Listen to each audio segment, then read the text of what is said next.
Помнишь, брат, как давили эльфийскую мразь?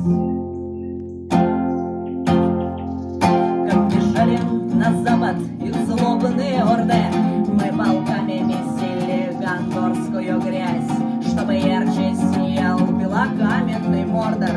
И без стражья всем подавая пример, под суровый хорал реактивного гула, на горках своих быстрокрылых химер краснозвездные наши летели на скулы.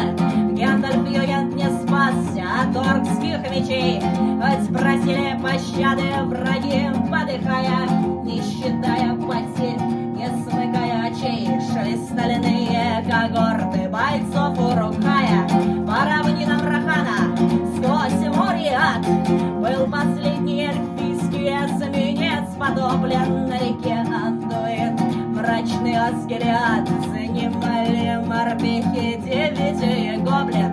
Разве ж можно подобное взять и забыть?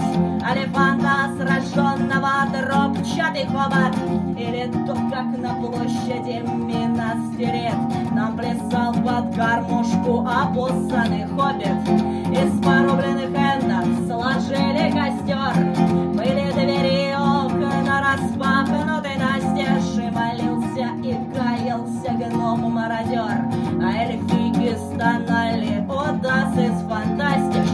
Так войны был закончен кровавый этап, победили, и дело осталось за малым. Колдунов и преступный эльфийский генштаб беспристрастным мордорским судить трибуналом.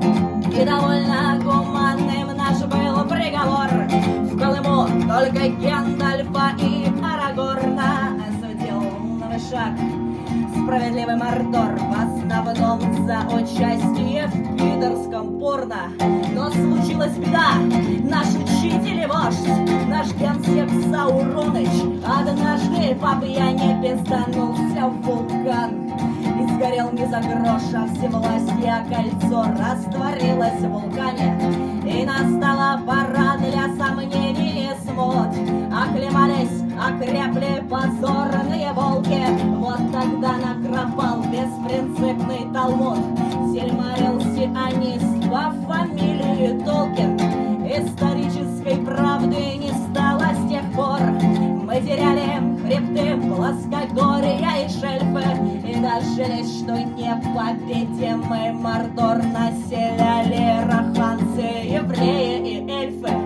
Все закончилось, не пожелаешь врагу. Мы смирились, обжили глухие задворки во дворе на подтаявшем самом снегу.